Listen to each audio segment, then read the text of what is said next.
आप सबों का सिविलियंस में स्वागत है। और इस वीडियो पे हम लोग बात करेंगे कि आंसर राइटिंग जो है वो आपके लिए ऑप्शनल है या फिर कंपलसरी है।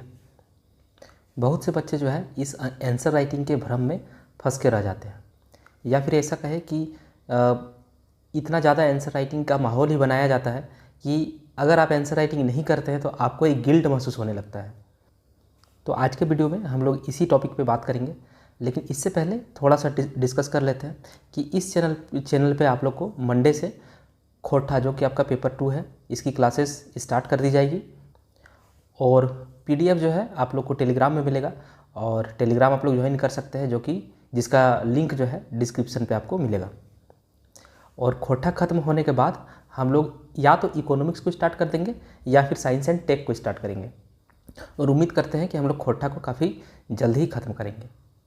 तो चैनल पे नए हैं तो आप लोग चैनल को सब्सक्राइब कर सकते हैं, और अगर टेलीग्राम चैनल पे नहीं जुड़े हैं तो आप लोग जा कर के जुड़ सकते हैं, क्योंकि वहीं पे आप लोगों को हैंड रिटन नोट्स मिलेगा। और जो भी सब्जेक्ट मैं पढ़ा रहा हूँ या फिर पढ़ाऊँगा, उन सब्जेक्ट के लिए आप लोग मेरे पे थोड़ा सा फेथ कर सकते हैं, थोड़ा सा भरोसा कर सकते हैं, क्योंकि 7th JPSC में मेरी जो रैंक है 110 है। तो मैं खुद एक सेलेक्टेड कैंडिडेट हूँ।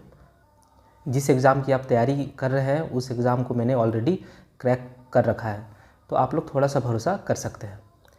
बाकी आप लोगों की अपनी इच्छा है। कुछ बच्चे या फिर कुछ स्टूडेंट्स जो है अनिल मिश्रा सर के बारे में मुझसे पूछ रहे थे, तो उनके बारे में मैं क्या बोलूं। तो चलिए अब हम लोग अपने मेन पॉइंट पे आते हैं कि क्या आंसर राइटिंग करना चाहिए या नहीं चाहिए। तो देखिए, अब आपके पास जो समय बचा है मेंस के लिए, वो सिर्फ और सिर्फ 2.5 माह का समय बचा है। और JPSC का जो सिलेबस है वो काफ़ी बड़ा है, बहुत ज़्यादा बोल सकते हैं। हालांकि JPSC जो क्वेश्चन पूछता है वो बहुत हार्ड तो नहीं पूछता है, ईजी प्रकार का ही क्वेश्चन पूछता है। लेकिन क्वेश्चन ईजी हो चाहे हार्ड हो, कॉम्पिटिटिव एग्ज़ाम में जो है सबके लिए होता है। अगर आप लोग चाहेंगे तो नेक्स्ट वीडियो जो है वो हम लोग JPSC का जो पेपर 6 JPSC में जितने पेपर आए थे, पेपर 1 से लेकर 6 तक, और 7th JPSC में पेपर 1 से लेकर के पेपर 6 तक, तो उनको भी हम लोग डिटेल में डिस्कस कर सकते हैं, लेकिन वो नेक्स्ट वीडियो में करेंगे अगर आप लोग चाहेंगे तो। और JPSC का सिलेबस आप लोग देख चुके हैं। ये सिलेबस काफ़ी अपने आप में लेंदी सिलेबस है, या फिर सिलेबस भी आप लोग को अगर एक एक करके पॉइंट वाइज समझना है तो उसके लिए भी अलग से वीडियो ला सकते हैं। आप लोग कमेंट सेक्शन पे बताइएगा, जैसा भी होगा वैसा ही किया जाएगा। अगर बात करें सबसे प्रायोरिटी लिस्ट में, सबसे पहले आपको कंटेंट पे फोकस करना चाहिए। मतलब जितना भी आपका सिलेबस दिया हुआ है उस सिलेबस में 100%, या फिर सेलेक्टिव वे में अगर आप करेंगे तो फिर भी आपको 80 to 90% तो सिलेबस कवर करना ही पड़ेगा। सेलेक्टिव वे में मतलब कुछ चीज़ों को हम लोग छोड़ भी सकते हैं, जिससे हम लोग को एग्ज़ाम में कोई फ़र्क नहीं पड़ेगा। तो वैसे पोर्शंस को अगर छोड़ भी दीजिएगा तो फिर भी आपको 80 से 90% का सिलेबस जो है वो आपको कवर करना ही पड़ेगा, और जो कि 2.5 मंथ में कवर करना एक चैलेंजिंग है। और कंटेंट को कवर करने के साथ साथ आपको सेकंड नंबर पे शॉर्ट नोट्स भी बनाना है। और शॉर्ट नोट्स जो है आपका ये खुद का होगा।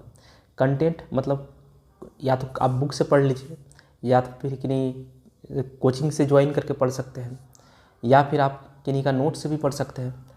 तो ये कंटेंट में चला जाएगा। लेकिन शॉर्ट नोट्स क्या है, ये आपका खुद का बना हुआ होना चाहिए, ये आपके अंडरस्टैंडिंग के अनुसार होना चाहिए। मतलब अगर आप 100 पेज पढ़े हैं तो उस 100 पेज को 10 पेज में समेट सके, मतलब जब भी आपको ज़रूरत पड़े क्विक रिवाइज कर सके। अब ये शॉर्ट नोट्स का सिग्निफिकेंस क्या होगा उस पर ध्यान देते हैं। तो जब आप कंटेंट को पढ़ेंगे या फिर नोट्स को पढ़ रहे होते हैं, तो एक पैराग्राफ में आप देखिएगा, उस पैराग्राफ में जितनी भी बातें लिखी गई होती है या फिर बोली जाती है, वो सभी बातें 1 से 2 मेन लाइंस पर आधारित होती है। तो आपको वो जो 2 मेन लाइंस है उनको, या फिर जो मेन 3-4 वर्ड्स होंगे, उन वर्ड्स को आपको पिक करना है और उन वर्ड्स को आपको याद रखना है। इसलिए ताकि जब भी ज़रूरत पड़े तो आप उस वर्ड्स पे या फिर उस लाइंस पे 10 लाइन आप बना सकें, और इस तरह से आपका जो है नंबर ऑफ़ वर्ड्स जो है वो बढ़ जाएगा, और आप एग्ज़ाम में एक ठीक ठाक नंबर ऑफ़ पेजेस भर सकेंगे। तो सबसे पहला जो सिलेक्शन होना चाहिए आपका गुड कंटेंट का आप सेलेक्ट करें गुड कंटेंट को, और फिर उस गुड कंटेंट से आप अपना एक शॉर्ट नोट्स बनाइए, और ताकि उस शॉर्ट नोट्स को आप क्विक रिवाइज करके बड़े से कंटेंट को आप कभी भी फ्रेम कर सकें। तो ये 2 काम जो है आपके लिए काफ़ी ज़रूरी है। उसके बाद अगर आपके पास समय बचता है तो आप लोग आंसर राइटिंग ज़रूर करें, लेकिन इतना समय आपके पास नहीं है। मतलब आंसर राइटिंग जो है आपको 3rd नंबर पे रखना है। तो यहाँ पे मिस्टेक्स क्या होता है कि हम लोग यूट्यूब वीडियोस में या फिर कोचिंग्स वगैरह में ये चीज़ पूरा सुन लिए होते हैं कि आंसर राइटिंग करना ज़रूरी है, आंसर राइटिंग करना ज़रूरी है, और आंसर राइटिंग करने से आपके क्वेश्चंस में निखार आते हैं।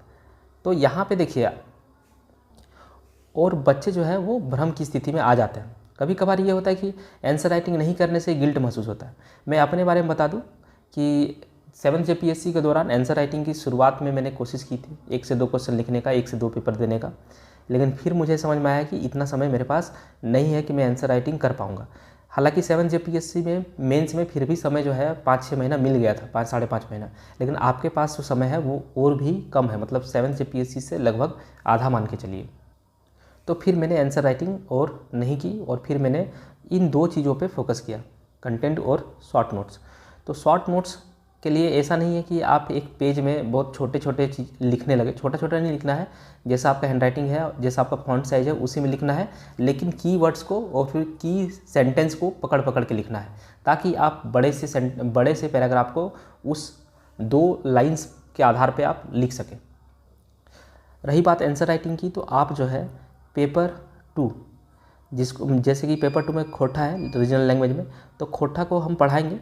तो और खोटा में आपका बहुत सा क्वेश्चंस सॉल्व करने होते हैं, करीब 18-19 क्वेश्चंस। तो खोटा के लिए आप आंसर राइटिंग कर सकते हैं, लेकिन खोटा के लिए भी पागल नहीं होना है। 2 से 3 आपको सेट बनाने हैं, उसी से आपको आइडिया लग जाएगा कि इतने क्वेश्चंस जो है आप विद इन टाइम ड्यूरेशन क्या आप सॉल्व कर पा रहे हैं या फिर नहीं कर पा रहे। अब आप यहाँ पे एक चीज़ समझिए कि आंसर राइटिंग जो है ऑप्शनल है या फिर कंपलसरी है। तो मेरे हिसाब से आंसर राइटिंग जो है बिल्कुल एक ऑप्शनल सा चीज़ है, ये सबके लिए कंपलसरी नहीं है। यहाँ पे 2 प्रकार के बच्चे जो है एग्ज़ाम में अपेयर होते हैं। एक तो ऐसे बच्चे होते हैं जैसे कि जिन्होंने 10th में, फिर 12th में और फिर ग्रेजुएशन में, बहुत से इंजीनियर भी होंगे यहाँ पे, तो ग्रेजुएशन में, तो इन एग्ज़ाम्स में इन्होंने बिना आंसर राइटिंग किए हुए काफ़ी अच्छा परफॉर्म किए होते हैं। और सेकंड नंबर में ऐसे बच्चे होते हैं जिनका 10th 12th और ग्रेजुएशन, इनमें क्या है कि इनमें बहुत अच्छे मार्क्स नहीं ला पाए हैं होंगे, और यहाँ पे मार्क्स इनके कम रहे होते हैं। तो यहाँ पे 2 प्रकार के बच्चे हैं। तो इनका मार्क्स आखिर 10th 12th और ग्रेजुएशन में क्यों ज़्यादा आया, या फिर इन बच्चों का 10th 12th और ग्रेजुएशन में मार्क्स क्यों कम आया। तो कहीं ना कहीं आप ये चीज़ समझ सकते हैं कि इनका जो राइटिंग स्किल होगा, इन बच्चों का, फर्स्ट कैटेगरी वाले बच्चों का, इनका आंसर राइटिंग स्किल्स इनबिल्ट है, ये तो अच्छा लिख ही सकते थे, इसलिए उस समय भी इनका नंबर आया।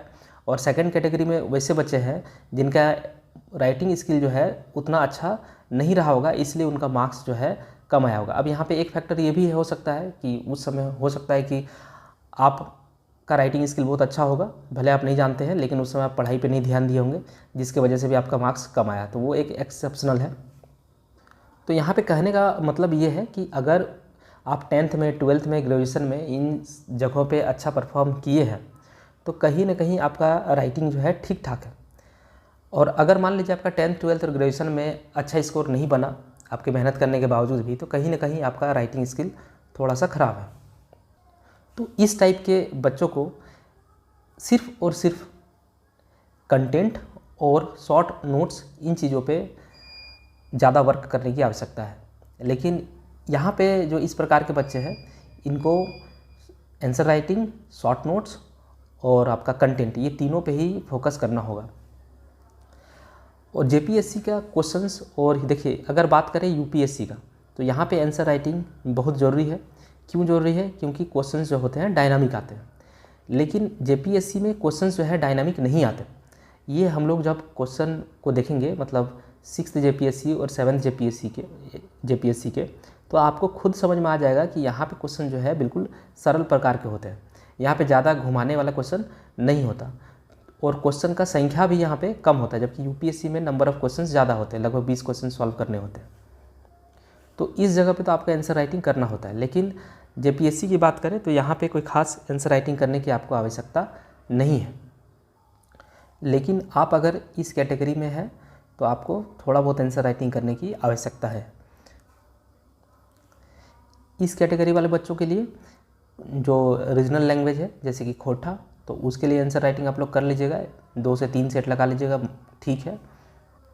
अब यहाँ पे अगर मान के चलिए कि 6-7 मंथ का समय मिलता मेंस के लिए तो आंसर राइटिंग किया जा सकता था, लेकिन अभी इतना शॉर्ट ड्यूरेशन में मुझे नहीं लगता है कि आंसर राइटिंग आप कर सकेंगे। और आंसर राइटिंग का लोड अगर आप ले करके चलेंगे तो आपका सिलेबस ही कवर नहीं हो पाएगा। तो आप जब जानेंगे ही नहीं चीज़ तो आपका आंसर राइटिंग जो है धरा का धरा रह जाएगा। तो इसलिए सबसे ज़्यादा ज़रूरी है कि आप कैसे सिलेबस को कवर करें। सिलेबस कवर हो जा रहा है, शॉर्ट नोट्स बन जा रहा है, तो अब बचा खुचा समय जो है आप आंसर राइटिंग में दे सकते हैं। मेरे बहुत सारे दोस्त ऐसे हैं जिन्होंने जेपीएससी के लिए आंसर राइटिंग नहीं किया था, लेकिन फिर भी उनका सिलेक्शन जेपीएससी में हुआ है। तो आंसर राइटिंग को आप लोग एक ऑप्शनल की तरह ले सकते हैं कि अगर टाइम बचता है तो करें, और नहीं बचता है तो ज़्यादा लोड नहीं लेना है। अगर आप चीज़ों को जानेंगे तो हम मान लेते हैं कि जैसे आंसर राइटिंग जो कर रहे हैं, जो बच्चे आंसर राइटिंग कर रहे हैं, हो सकते हैं कि वो बहुत अच्छा आंसर लिखते हैं, लेकिन आप अगर मान लेते कि आंसर राइटिंग नहीं करते हैं, आपने पूरा सिलेबस को कवर करके गया है, तो फिर आप जो है लगभग सभी क्वेश्चन के आंसर जो है एक एवरेज प्रकार का लिख देंगे। और अगर एवरेज प्रकार का लिख देंगे तो आपको सभी क्वेश्चंस में लगभग एवरेज प्रकार का नंबर भी मिलेगा, और बस एवरेज प्रकार का ही आपका नंबर जो है आपको फाइनल मेरिट लिस्ट में ले जाएगा। तो 4 क्वेश्चंस में से, मतलब जैसे हिस्ट्री ज्योग्राफी वाले पेपर में 4 क्वेश्चंस आपको सॉल्व करने होते हैं, तो जो आंसर राइटिंग किए हैं वो आपका 2 क्वेश्चन जो है बहुत अच्छा लिख देंगे, आपसे अच्छे स्तर का लिख देंगे, और 2 क्वेश्चन जो है वो ठीक ठाक लिखेंगे। लेकिन अगर आपने पूरे सिलेबस को कवर किया है तो आप 4 क्वेश्चन में 2 क्वेश्चन बहुत अच्छे से लिख पाएंगे कि नहीं, लेकिन आप 4 क्वेश्चन जो है चारों क्वेश्चन का आंसर जो है आप एवरेज प्रकार का लिख सकते हैं। तो आप भी वहीं पहुंच जाइएगा, और ये बच्चा जो आंसर राइटिंग कर किए होते हैं आप वो भी वहीं पे पहुंचेगा। तो बहुत खास अंतर नहीं होगा, लेकिन आंसर राइटिंग के करने से आपका टाइम तो किल होने वाला है। तो बेहतर है कि आप गुड कंटेंट पे फोकस करें, शॉर्ट नोट्स पे फोकस करें, चीज़ों को समझने पे और चीज़ों को याद करने पे ज़्यादा ध्यान दें। और एक चीज़ है ये है कि कोई भी चैप्टर आप पढ़ रहे हैं तो पहले उनका बेसिक्स आप एक बार अच्छा से पढ़ लीजिए। बेसिक्स पढ़ने से आपका बेनिफिट ये होगा कि मान लेते हैं कि उस टॉपिक से थोड़ा बहुत क्वेश्चन अगर इधर उधर होता है तो वहाँ पे आप अपने बेसिक्स का यूज करके उस क्वेश्चन को आप सॉल्व कर सकते हैं। लेकिन अगर आप बेसिक्स नहीं पढ़े हैं तो थोड़ा सा क्वेश्चन अगर चेंज कर दिया तो आप उसको सॉल्व नहीं कर पाएंगे। तो बेसिक अंडरस्टैंडिंग सभी टॉपिक्स के लिए ज़रूरी है। तो बेसिक अंडरस्टैंडिंग, गुड कंटेंट और शॉर्ट नोट्स, और उसके बाद समय मिला तो आंसर राइटिंग। और वो भी डिपेंड करता है कि आप किस प्रकार के बच्चे हैं। तो आप खुद से पूछिएगा कि क्या आपका 10th 12th और ग्रेजुएशन में आपको आंसर लिखने में दिक्कत हुई थी या फिर नहीं दिक्कत हुई थी। अगर नहीं दिक्कत हुई थी तो आपको ज़्यादा नहीं सोचना है, ज़्यादा बर्डन नहीं लेना है आंसर राइटिंग को। तो चलते हैं, अब मिलते हैं हम लोग नेक्स्ट वीडियो में। तब तक के लिए धन्यवाद। 1 मिनट 42 सेकंड में हम लोग जो डिस्कस कर रहे थे कि अनिल मिश्रा सर के बारे में बहुत से बच्चे पूछ रहे थे। एक फ़ोन आने के कारण मैं वो चीज़ डिस्कस करने भूल गया था, तो उस चीज़ को मैं ऐड कर दे रहा हूँ यहाँ पे कि जितना हम लोगों का उम्र नहीं हुआ है उतना साल से पढ़ा रहे हैं। हाँ, और मैंने हालांकि सर से नहीं पढ़ा है, लेकिन मुझे उनके कुछ वीडियोस को देखने के बाद ये लगा कि हमको अपने समय में उनसे पढ़ लेना चाहिए था। तो झारखंड के लिए one of the best teacher है अनिल मिश्रा सर। तो किन्हीं का अगर मन हो रहा है कि सर से पढ़ने का तो आप लोग उनका जो भी कोर्स है आप लोग ले सकते हैं। बाकी अगर आप पूछेंगे कि मैंने कहाँ से पढ़ा था, तो मैं रवि सर, जो कि रेनेसा IAS करके उनका यूट्यूब चैनल है और उनका भी टेलीग्राम चैनल चलता है, तो मैं उनसे जुड़ा हुआ था। रवि सर से नोट्स प्राप्त किया करता था, और बाकी मैं बहुत सारी चीज़ें बुक से भी किया हुआ हूँ। और इंटरव्यू के दौरान मैंने अनिल मिश्रा सर के कोचिंग में ज्वाइन किया था, और एक मॉक इंटरव्यू दिया था उसके बाद फिर, और मैंने कोई भी मॉक इंटरव्यू नहीं दिया। बाकी मैं भी अपने यूट्यूब चैनल पे वीडियोस डालता रहूँगा और टेलीग्राम पे नोट्स देता रहूँगा। आप लोग को जहाँ जहाँ से बेनिफिट मिले, जैसे अनिल सर भी कुछ वीडियोस डाल रहे हैं रेगुलर, तो आप लोग वहाँ से ज़रूर देखें। और भी बाकी सर लोग जो पढ़ाते हैं जिनका आपको अच्छा लगता है बिल्कुल पढ़ें, और राजनीति में मत फंसिए कि कौन सा शिक्षक अच्छा है, कौन सा शिक्षक बुरा है। जिनका जो टॉपिक आपको जहाँ से अच्छा लगता है आप वहाँ से उनको कवर करते चलिए। तो चलिए हम लोग मिलते हैं नेक्स्ट वीडियो में, तब तक के लिए धन्यवाद।